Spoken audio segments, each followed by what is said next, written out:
What if the moment meant to be the happiest day of your life became the day the world turned against you? Anna Beatrice, a devoted black mother, gives birth to triplets with skin as pale as snow and eyes as blue as the sea.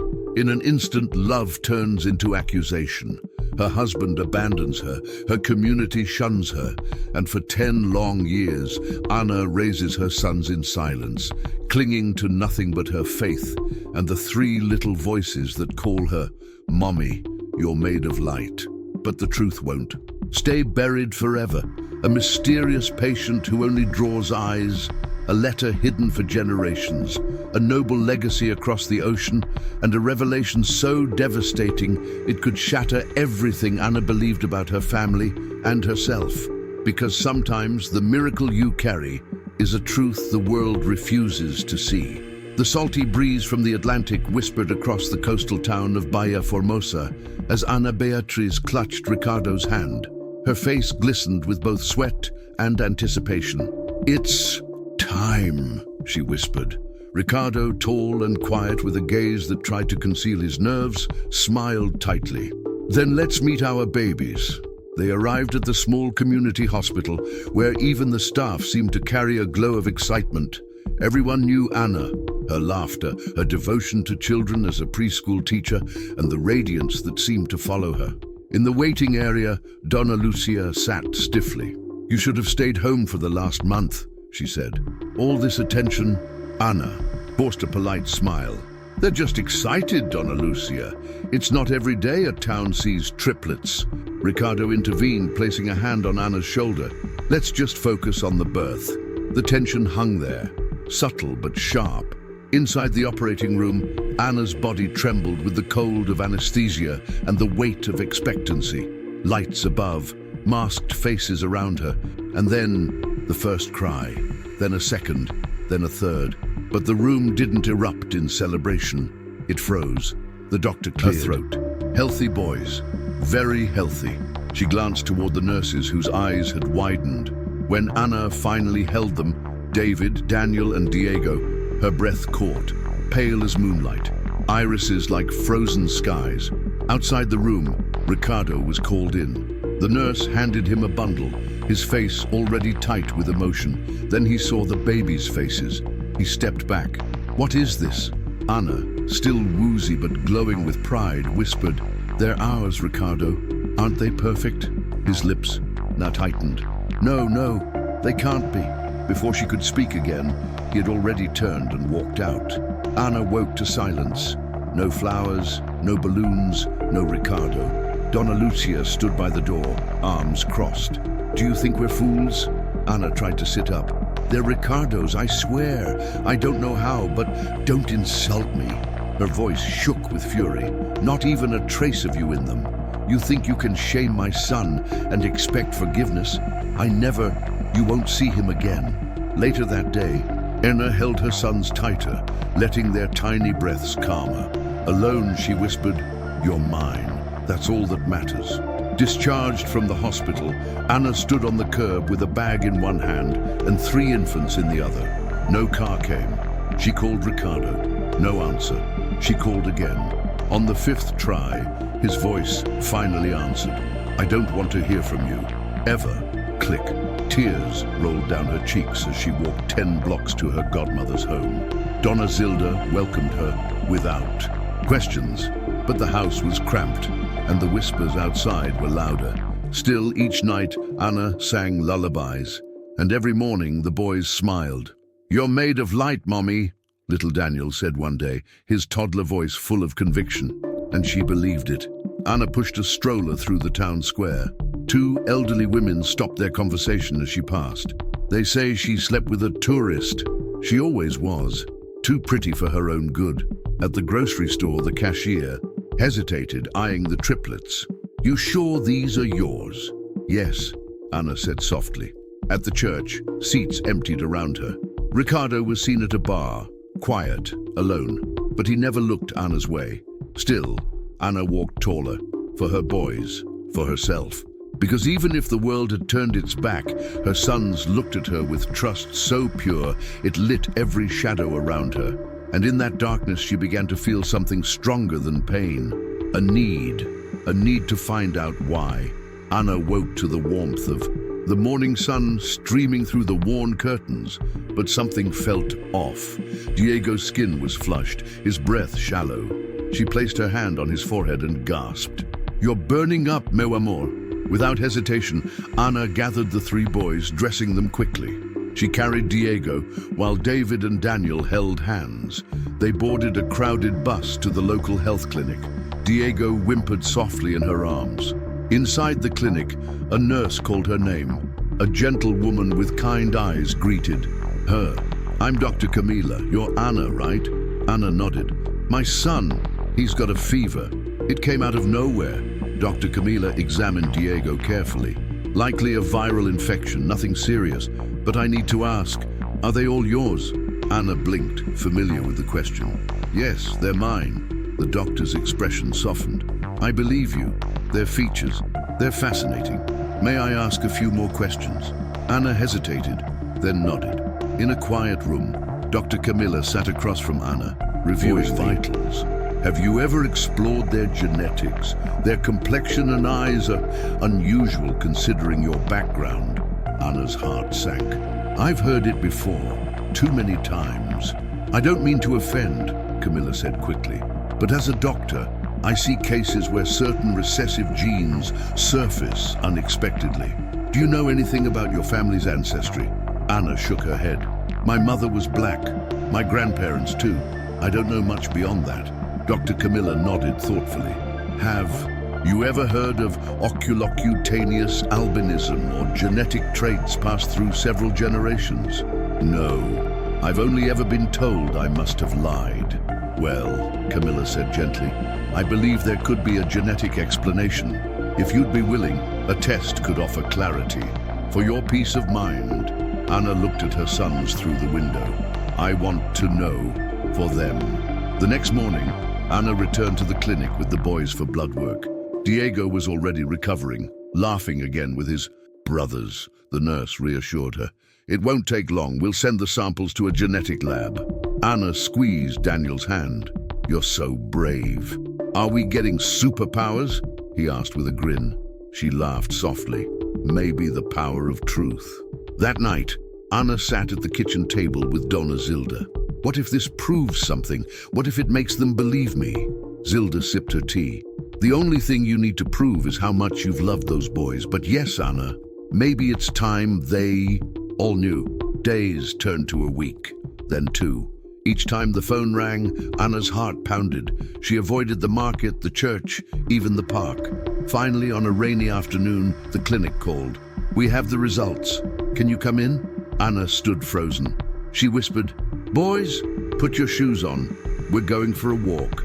At the clinic, Dr. Camilla greeted her with a smile. "Is it bad?" Anna asked. Camilla shook her head. "Come inside." Anna sat with her hands clenched. Camilla placed the report in front of her. "You are the biological mother, and Ricardo is the biological father, all three boys." Anna's vision blurred with tears. "He's their father. I wasn't crazy." "You were never crazy, Anna," Camilla continued. "It's likely both you and Ricardo carry European recessive genes, possibly from ancestors, generations back. This rare combination manifested in your sons." Anna closed her eyes, tears falling freely. "I've waited 10 years to hear those words." Camilla reached across the table. "Then now, can begin to heal." Outside the clinic, the sun had broken through the clouds. David looked up. "See, Mommy? Told you the light always comes back." Anna smiled through her tears. "Yes, baby. Yes, it does." The morning after the DNA results, Anna returned to the clinic with a gift, a basket of fresh bread and papaya jam. Dr. Camilla welcomed her with a warm smile. "You didn't have to," Camilla said. "I wanted to. For the first time in 10 years, I slept without bitterness in my chest. That deserves a thank you." Camilla poured tea. "I can reach out to Ricardo if you'd like. He should know." Anna shook her head. "If he wants the truth, he'll have to come for it. I'm done chasing ghosts." Camilla nodded. "Then you're stronger than most." As Anna left, the sun kissed her cheeks. She looked up and whispered, "He'll come, one way or another." In his dim, one-room apartment across town, Ricardo sat on the edge of his bed, staring at nothing. The silence was unbearable. Old photos of him and Anna were scattered on the table. A worn-out pair of baby socks rested beside them. His therapist, Marcos, leaned forward in a cramped office. "You've been carrying this for years. Isn't it time to face what you're really afraid of?" "I saw them with my own eyes. 3 pale boys." "It didn't make sense," Ricardo whispered. "And now you know it does. Are you afraid of what Anna will say, or what you'll have to admit about yourself?" Ricardo exhaled, his hands trembling. "I abandoned them, all of them. Then, maybe it's time to stop hiding behind shame." Saturday morning, Anna walked through the local street market with the boys. David carried a cloth bag, Daniel picked out bananas, and Diego pointed at the guavas. Ricardo was there too. He didn't mean to be. He stood frozen behind a fruit stall when he saw them, Anna radiant in a faded dress, and the boys, laughing, helping, full of life. Then it happened. Daniel turned, smiled at Anna, and tilted his head just like Ricardo used to as a child. Ricardo's breath hitched. He stumbled backward, knocking over a crate. The vendor shouted, but Ricardo didn't hear. He was already walking away, fast. But something had shifted. He couldn't unsee that smile. Ricardo paced his apartment that night. He opened a drawer, pulled out a box, and began sifting through papers. The hospital, the clinic. There had to be something, anything. By dawn, he had found the contact record for the hospital where the triplets were born. After hours on the phone and a quiet visit to the records department, he finally had what he was looking for, an address. He stood outside the small house with the peeling paint and the flower pots in the window. He raised his hand to knock, lowered it, then knocked. Anna opened the door and froze. Ricardo, thinner, eyes sunken, but familiar. He held out an envelope. "I didn't know how else to come." She took it silently, stepping aside. The boys were inside, playing. They looked up, curious. I brought this too," Ricardo said, pulling a folded letter from his pocket. "It's for you and them, if they'll ever want to read it." Anna opened the envelope. Her hands trembled. "It's all true," she whispered. He nodded. "I was wrong. I was afraid. And I let that fear destroy everything." David approached, staring up at him. "Are you my dad?" Ricardo knelt. "I am, if you'll have me." David looked at Anna. She nodded gently. "Okay," David said. Ricardo choked on a sob.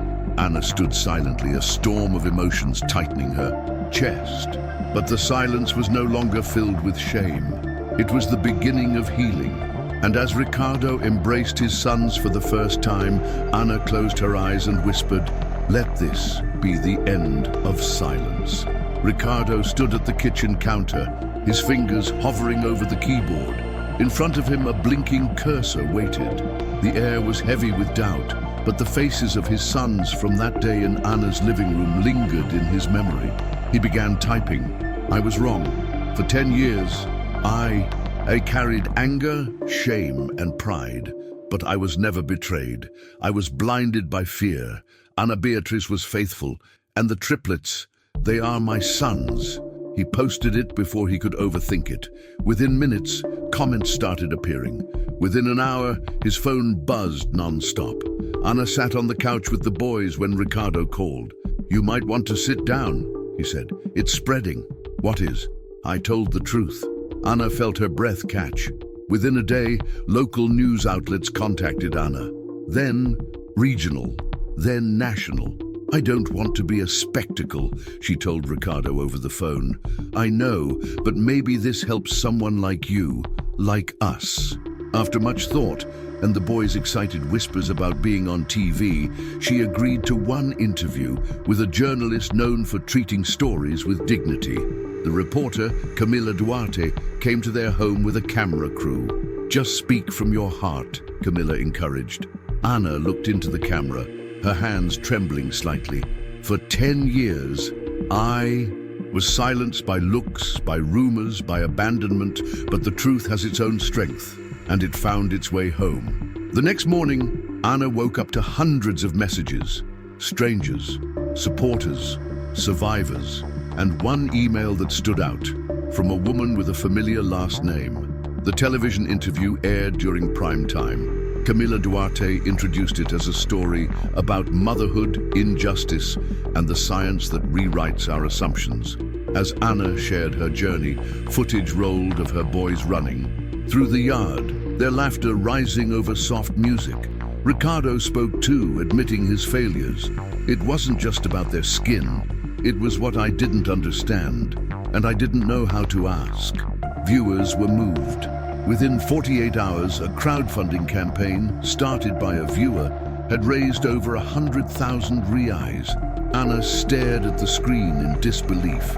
"We can move," Daniel whispered. "We can get a bigger garden." Ricardo laughed, then grew quiet. "You deserve more than a garden. You deserve peace." Ina nodded, tears in her eyes. "Maybe now we'll have both." Late one afternoon, as the triplets played with a donated drone, a knock came at the gate. Anna opened it to find Donna Lucia Jacira standing in a pressed dress, her posture stiff, eyes weary. "I don't expect anything," she said. "Only, may I see them?" Anna didn't respond right away. 1,000 memories flooded back. Shouts in the hospital, slammed doors, silence. Why now? Because I watched the interview, because I saw your strength. Because I saw myself in your forgiveness and realized I had none. Anna looked past her. David had noticed and was waving. Jacira's eyes misted. "They're beautiful," she whispered. Anna stepped aside. "They deserve to know who their grandmother is. But you follow our rhythm now, not yours." Jacira nodded. "I wouldn't ask for more." That evening, she sat with the boys on the floor, helping them fold paper airplanes. The smile that crossed her face hadn't been seen in years. Weeks later, as Ricardo helped Jacira sort through old storage, they opened a trunk from his grandmother's house. Inside was a yellowed envelope marked, "For my daughter, in case truth is ever needed." Ricardo read aloud, "Your father was not who we claimed. He was a man from far away, Serbia, an albino, gentle and brilliant, but he vanished. I never told you. I thought burying it would protect us." Beside the letter was an old photograph. A pale man with snow-white hair and mismatched eyes. Ricardo sat in stunned silence.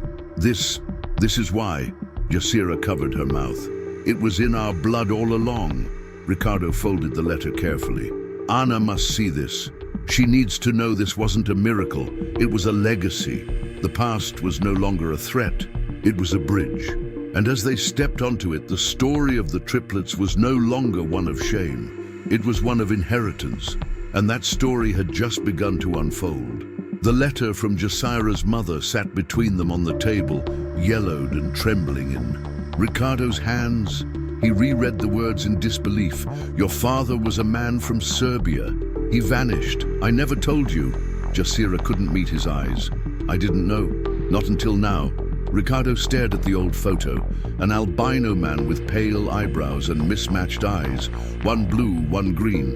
This man is why my sons have eyes like frost." Jacira whispered, "It was in our blood all along." Ricardo pushed back from the table, running a hand over his face. "We blamed Anna. We destroyed her." "I destroyed you," Jacira said, "and I watched you do the same." He looked at her, a quiet storm in his eyes. "This changes everything." He stood. "She deserves the truth, all of it." Anna opened the door to find Ricardo standing in the fading light, a folder clutched tightly in his hands. "I found something," he said. "Something that explains it all." They sat at the kitchen table while the boys watched cartoons in the next room. He handed her the letter and photo. She read in silence, her face unreadable. "So it wasn't just me," she finally said. "It was never just me. No, it was buried in my family, like a secret no one wanted to own." Anna's eyes welled. "I needed this, for them, but it doesn't erase the years, the loneliness." "I know. I don't ask you to forget. I just want you to see that I'm still trying to be better." She reached for his hand. "Then don't stop trying." The following day, Ricardo shared the contents of the letter and photo on his now popular social media profile. The caption read, Sometimes the truth lives in silence. My sons are not a miracle. They're a legacy I was too blind to see. The post exploded. International outlets picked up the story. Geneticists, historians, and even embassies contacted Ricardo, fascinated by the discovery of an unacknowledged Balkan lineage in Brazil. Ana, meanwhile, received letters from women across the country, mothers who had been disbelieved, discarded, or dismissed. One letter ended, "Thank you for making me feel seen." Ana wept over that one. In a small apartment in Belgrade, Elka Vukovic stared at her cracked laptop screen. Her granddaughter had sent her a link to the article. Her hands trembled as she whispered, "Andrei." She hadn't seen her son in 40 years. Not since he fled the village in shame, but the photo of the triplets with their pale hair and glacier eyes was unmistakable. "They're mine," she murmured. "My blood." Without hesitation, she composed an email. It was short, written in simple Portuguese. "I believe I am the grandmother of your children. Please contact me. I have waited a lifetime." Ana sat at her desk reading the email, her heart thudding in her chest. Ricardo entered, confused by her stunned expression. "What is it?" She turned the screen toward him. He read the message, then sat down slowly. "Elka Vukovic. That was my grandfather's lover's name." Ana's voice shook. "She says Andrei was her son, the man your grandmother wrote about." David wandered into the room. "Mom, who's that lady?" Ana smiled gently. "She might be your great-grandmother." That night they called Elka. Her voice, warm and trembling, filled the room. "I never thought I'd hear your voices. I saw the eyes. I knew they belonged to Andrei. To me." Ricardo blinked back tears. "Then we'll come. The boys deserve to know where they come from." Elka sobbed softly. "Then I'll be waiting, with everything I've kept buried in my heart." Ana held Ricardo's hand. "Let's go find the rest of the truth." And with that, the next chapter of their legacy began. Snow dusted the rooftops of the mountain village as the small van crawled up the narrow roads. Ana held Diego close, while Ricardo sat between David and Daniel, his fingers trembling as he clutched a printed photo of Elka's face. "She's real," he whispered. "She's really waiting for us." The van stopped in front of a stone cottage with red roof tiles and smoke curling from the chimney. Elka stood outside, wrapped in a wool shawl, her eyes glassy. Ana stepped out first, the boys behind her. Elka's breath caught. They're sons," she murmured. "3 sons." Ricardo helped her down the steps, and she embraced him, holding on as if time itself might try to pull them apart again. "Welcome home," she whispered. The cottage was warm, filled with the scent of herbs and firewood. Elka served tea, her hands slightly trembling. "You were born here?" Daniel asked. Elka smiled. "Long ago, before your grandfather left." That night, while exploring the attic, David found a hidden compartment beneath the floorboards. Inside was a small, leather-bound diary wrapped in linen. He ran downstairs. "Vovo Elka, I found this." She gasped when she saw it. "I thought I'd lost this forever." She opened it and began reading aloud. "Today, I felt Andrei move inside me. They fear his difference, but I see light in him already."